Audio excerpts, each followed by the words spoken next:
রাজনীতির রং ভালো কাজকেও নষ্ট করে দেয়। অগ্নিপথ আন্দোলনের আবহে মন্তব্য প্রধানমন্ত্রীর। এই প্রকল্প দেশের যুবকদের শেষ করে দেবে বলে পাল্টা মন্তব্য করেছেন প্রিয়াঙ্কা গান্ধী। কংগ্রেস সাংসদ রাহুল গান্ধীর ওপরে চাপিয়ে দিয়েছে বিজেপি। পাল্টা জবাব দিয়েছেন রাহুল गांधी। हमारे देश का दुर्भाग्य है कि बहुत सी अच्छी चीजें, अच्छे उद्देश्य से की गई चीजें, वो ऐसी राजनीति के रंग में फंस जाती हैं, अनेक मुसीबतें पैदा होती हैं देश को आगे ले जाने में। तू न थकेगा कभी, तू न थमेगा कभी, तू न झुकेगा कभी, कर शपथ, कर शपथ, कर शपथ। इस कविता का नाम आपने एक ऐसी स्कीम को दे दिया है जो इस देश के नवयुवकों को मार डालेगा। ভারতীয় সেনায় চুক্তিভিত্তিক নিয়োগ প্রকল্প। অগ্নিপথের বিরোধিতায় দেশ জুড়ে বিক্ষোভ দেখাচ্ছেন চাকরি প্রার্থীরা। ট্রেনে আগুন, ভাঙচুর, রাস্তা অবরোধ কিছুই বাদ যায়নি। সেই অগ্নিপথের আগুনের আঁচে এবার তপ্ত জাতীয় রাজনীতি। অগ্নিপথ প্রকল্প প্রত্যাহারের দাবিতে রবিবার পথে নামে কংগ্রেস ও বামেরা। জন্তর মন্তরে অবস্থান বিক্ষোভ করে কংগ্রেস। ये सरकार आपके लिए नहीं चल रही है।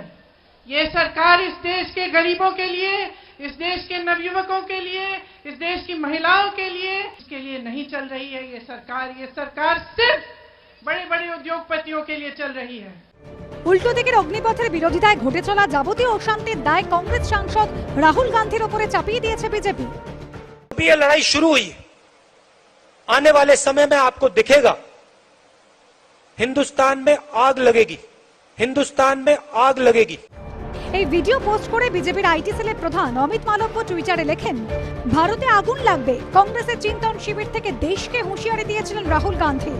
লন্ডনেও একই কথা বলেছেন। উত্তরপ্রদেশে অশান্তির জন্য অনেক কংগ্রেস নেতাকে পুলিশ গ্রেফতার করেছে, আগুন লাগানো হচ্ছে। পাল্টা প্রধানমন্ত্রীকে কাঠগড়ায় তুলে কংগ্রেস নেতা রাহুল গান্ধী টুইটারে লেখেন, বারবার চাকরির মিথ্যে আশ্বাতেই প্রধানমন্ত্রী দেশের তরুণদের বেকারত্বের অগ্নিপথে হাঁটতে বাধ্য করেছেন। 8 বছরে 16 কোটি চাকরি দেওয়ার কথা ছিল, কিন্তু তরুণরা শুধুই পকোড়া ভাজার জ্ঞান পেয়েছেন। দেশের এই অবস্থার জন্য একমাত্র প্রধানমন্ত্রী দায়ী।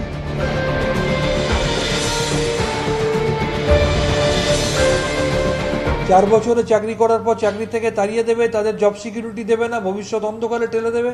আপনি যদি প্রতিবাদ করেন তখন বলবেন আপনি অ্যান্টি ন্যাশনাল, তখন বলবে আপনি অ্যান্টি সোশ্যাল, তখন বলবে পুলিশ ভেরিফিকেশন রিপোর্ট তোমাকে এমন করে দেবো তুমি চাকরি পাবে না। মানে সব দিক থেকে তারা ধনে প্রাণে মারছে এই BJP Modi Shah private limited company. আমাদের বিরোধী দল যারা, তারা বিভিন্ন সংস্থাকে দিয়ে এই কাজগুলো করাচ্ছে। এর পেছনে একটা বড় চক্র আছে, ভারত বিরোধী কিছু শক্তিও আছে যারা এগুলো করাচ্ছে। দেশ জোড়া বিক্ষোভ এবং রাজনৈতিক দরজার মধ্যে এদিন ওয়েবসাইটে অগ্নিপথ প্রকল্পের বিস্তারিত তথ্য আপলোড করেছে বায়ুসেনা। শিবাশিস মৌলিক, অনির্বাণ বিশ্বাস ও বিজেন্দ্র সিংহের রিপোর্ট, এবিপি আনন্দ।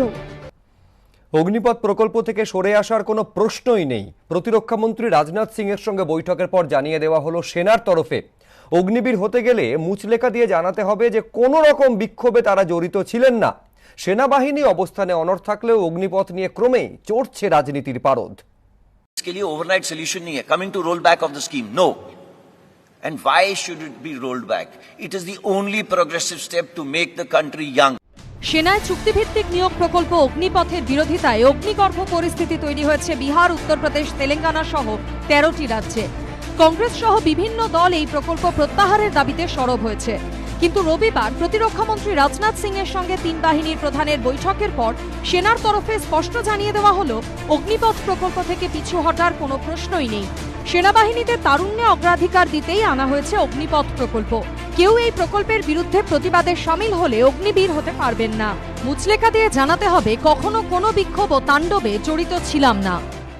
जो हमारे साथ अग्निवीर स्कीम में जुड़ना चाहता है वो अपना सर्टिफिकेट देगा, प्लेज करेगा कि उसने ना तो किसी प्रोटेस्ट में हिस्सा लिया है, ना ही किसी तोड़फोड़ में हिस्सा लिया है।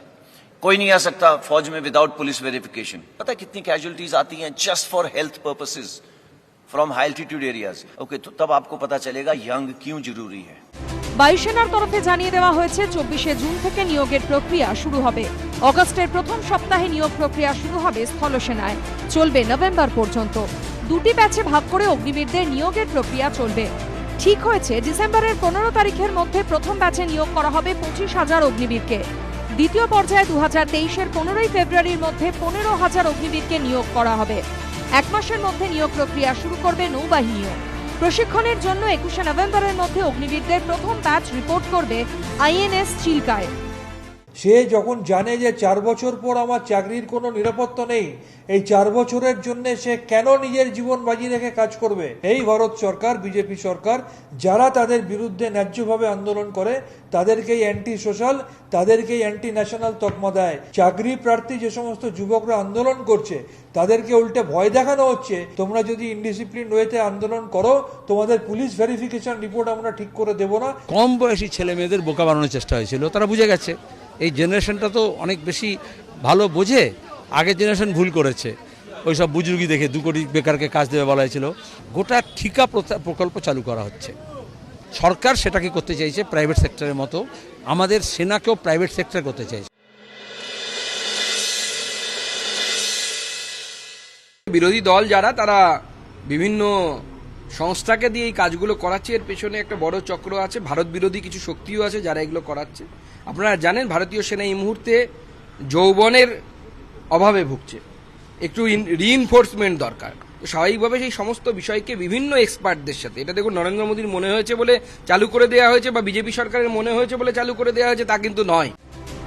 বিতর্কের আবহে বায়ুসেনার ওয়েবসাইটে অগ্নিবীরদের জন্য বেতনের সঙ্গে হার্ডশিপ ও ইউনিফর্ম অ্যালাওয়েন্স, চাকরির 4 বছরের মধ্যে মৃত্যু হলে বিমা বাবদ 1 কোটি টাকা, কর্মরত অবস্থায় শারীরিকভাবে অক্ষম হয়ে পড়লে এক্সগ্রাসিয়া বাবদ 44 লক্ষ টাকার মতো একাধিক সুবিধার কথা ঘোষণা করা হয়েছে। অনির্বাণ বিশ্বাস, অর্ণব মুখোপাধ্যায় ও কমলকৃষ্ণদের রিপোর্ট, এবিপি আনন্দ। অগ্নিপথ বিরোধিতার মাঝেই 35টি হোয়াটসঅ্যাপ গ্রুপকে নিষিদ্ধ করল কেন্দ্র। অগ্নিপথ প্রকল্প নিয়ে ভুয়ো খবর ছড়ানোর অভিযোগে নিষিদ্ধ করা হলো। কেন্দ্রীয় স্বরাষ্ট্র মন্ত্রক এই পদক্ষেপ গ্রহণ করেছে বিহারে বিক্ষোভ সংগঠিত করার অভিযোগ।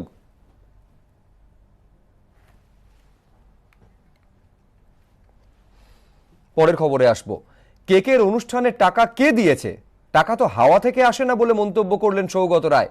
এ নিয়ে মদন মিত্র বলেন, একটু বয়স হলে সিনিয়ররা ভুলভাল বকলেও মেনে নিতে হয়। ফিরহাদ হাকিমের বক্তব্য, এই ধরনের অনুষ্ঠান ডোনেশনের টাকাতেই হয়। কৃষ্ণ কুমার কেকে গান গাইতে এসে মারা গেল। আমি শুধু ভাবি এই টাকা কোত্থেকে আসে, কোত্থেকে টাকা এলো, যে কত 30 লাখ না 50 লাখ কত দিচ্ছে, কে দিয়েছে এই টাকা? টাকা তো হাওয়া থেকে আসে না।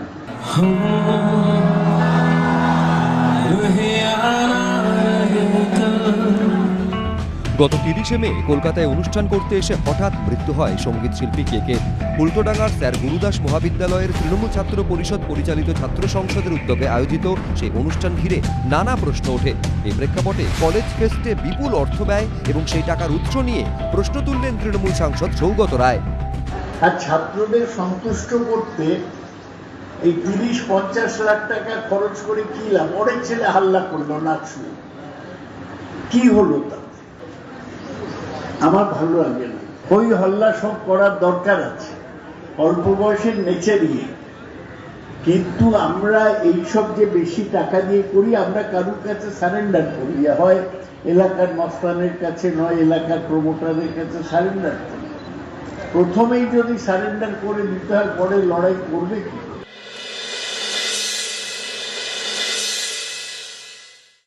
একদিক দিয়ে আপনি যদি দেখেন, কথা উনি ঠিক বলছেন, আবার কিছু কিছু ঠিক বলছেন না। যেমন এটা বলেছেন যে সোনু নিগম বা শ্রেয়া ঘোষাল এই ধরনের শিল্পী আনতে গেলে হয় বড় প্রমোটার, নয় কোনো গুন্ডা দরকার লাগে। এটা যেমন ঠিক, তেমনি আবার প্রতিবাদটা সেই সময় না করে যখনই একটু পর্দার আড়ালে চলে যান, সেই সময় একটু বলে আবার পর্দার সামনে আসলে তখন মানুষ মনে করে ইন্ডিভিজুয়াল ইন্টারেস্ট প্লে করছে। তবে সৌগত রায় পার্টির সিনিয়র নেতা, অনেকদিন ধরে আছেন। একটু বয়স হলে সিনিয়ররা যা বলে ভুলভাল বকলো মেনে নিতে হয়। এসব প্রোগ্রাম আমার মনে হয় যেটা চলে হলো ডোনেশনের বেসিসে চলে। অনেকেই পাড়ায় প্রোগ্রাম করে, এগুলো সবই যারা অর্গানাইজ করে তারা মেনলি ডোনেশনের বেসিসে করে। আপনারা জানেন বহুদিন নির্বাচন করা হয়নি এই জন্য যে ছাত্র ভর্তির নামে তৃণমূল কংগ্রেসের দাদারা যেন পয়সা তুলতে পারে, এবং সেই জন্য ছাত্র ইলেকশন নিয়ে বা ছাত্র সংসদের ইলেকশন নিয়ে কলকাতার বুকে আমরা গুলি চলতে দেখেছি, মৃত্যু হতে দেখেছি। তো এই যে এটা একটা বড় বিজনেস, তোলাবাজির বিজনেস বা তোলাবাজির ব্যবসা যা তৃণমূল কংগ্রেস করে, ওপেন সিক্রেট। এতদিন পর সৌগত রায়ের মনে হয়েছে বয়স হয়েছে, এত পাপ করা ঠিক না, তাই হয়তো মুখ ফসকে বলে দিয়েছে। দলীয় কাজে ত্রিপুরায় রয়েছেন সৌগত রায়। মদন মিত্রের মন্তব্য নিয়ে তার কোনো প্রতিক্রিয়া পাওয়া যায়নি। অনির্বাণ বিশ্বাস, কমল কৃষ্ণ দে, প্রসেনজিৎ সাহা, এবিপি আনন্দ। দলীয় কমিটি নিয়ে অসন্তোষ জানিয়ে ফেসবুক পোস্টে ক্ষোভ উগরে দিলেন রাজ্য বিজেপির কার্যকরী সমিতির সদস্য দুধকুমার মণ্ডল। এ নিয়ে বিজেপির কেন্দ্রীয় সম্পাদক অনুপম হাজরা টুইটে বলেন, দুধকুমার দার মতো মানুষ সংগঠন থেকে হারিয়ে গেলে তা চিন্তার এবং উদ্বেগের ব্যবস্থা নেওয়ার বার্তা দিয়েছেন বিজেপি রাজ্য সভাপতি। বিধানসভা পুরসভা থেকে একের পর এক ভোটে ধাক্কা খাওয়ার পরে বঙ্গ বিজেপি যখন ঘুরে দাঁড়ানোর চেষ্টা চালাচ্ছে, ঠিক সেই সময় গেরুয়া শিবিরে ফের বিদ্রোহের আগুন। দলীয় কমিটি গঠনে চূড়ান্ত অসন্তোষ। ফেসবুক পোস্টে ক্ষোভ উগরে দিলেন রাজ্য বিজেপির কার্যকরী সমিতির সদস্য দুধকুমার মণ্ডল। বীরভূমের মাটিতে বিজেপির উত্থানের পিছনে যে দুধকুমার মণ্ডলের নাম ওতপ্রোতভাবে জড়িত, তিনি ফেসবুক পোস্টে লেখেন, জেলা থেকে ব্লক কমিটি আমার সাথে আলোচনা না করেই কমিটি গঠন করা হয়েছে। তাই ভারতীয় জনতা পার্টির সমর্থক ও কার্যকর্তারা আমাকে যারা ভালোবাসেন তারা চুপচাপ বসে যান। জনসংযোগ থেকে বিচ্ছিন্ন হয়ে যাচ্ছে পার্টিটা, যে ধারায় পার্টিটা চলছে। কারণ উপর থেকে চাপিয়ে চাপিয়ে দিচ্ছি, জেলা প্রেসিডেন্ট রাজ্য নেতা ঘোষণা করে দিলেন। আমরা পার্টির পুরনো দিনের অনেকেই এই ধারাটাকে ঠিক মেনে নিতে পারছে না, তাতে পার্টির ক্ষতিও হয়েছে, এটা বুঝতে পারছে, বাস্তবিক পার্টির এতে ক্ষতি হয়েছে। দুধকুমার মণ্ডলের পাশে দাঁড়িয়ে বিজেপির কেন্দ্রীয় সম্পাদক অনুপম হাজরা টুইট করে বলেন, দুধকুমার দার মতো মানুষ সংগঠন থেকে হারিয়ে গেলে তা চিন্তার এবং উদ্বেগের। বর্তমানে যারা সংগঠনে আছেন তাদের উচিত দুধকুমার মণ্ডলের মতো পুরনো মানুষ যারা সাংগঠনিকভাবে বরিষ্ঠ, তাদের অভিজ্ঞতা এবং পরামর্শকে যথাযথ সম্মান এবং গুরুত্ব দিয়ে সংগঠনের সামনের সারিতে আনা। আমার মনে হয় যারা বর্তমানে সংগঠনে রয়েছেন তাদের উচিত যে দুধকুমার মণ্ডলের মতো আরও অন্যান্য পুরনো যারা কার্যকর্তা নেতা রয়েছেন, আরএসএস করা মানুষ রয়েছেন, যারা বিজেপির প্রতি প্রচণ্ড ডেডিকেটেড এবং কমিটেড, তাদের পরামর্শ এবং অভিজ্ঞতাকে কাজে লাগিয়ে এবং তাদেরকে যথেষ্ট গুরুত্ব এবং সম্মান দিয়ে আমার মনে হয় সাংগঠনিক সিদ্ধান্তগুলো নেওয়া উচিত। জেলার বিজেপি কর্মীদের একাংশ দুধকুমার মণ্ডলের পক্ষে মুখ খুলেছেন। আমাদের কাছে তো আদর্শ তিনটে, একটা হচ্ছে পঞ্চনিষ্ঠ, দ্বিতীয় হচ্ছে বিজেপির আদর্শ, তৃতীয় হচ্ছে দুধকুমার। বীরভূমের প্রাণ প্রতিষ্ঠা করেছে বিজেপির, সুতরাং আমরা তো দুধদার সঙ্গে সহমত পোষণ করবই।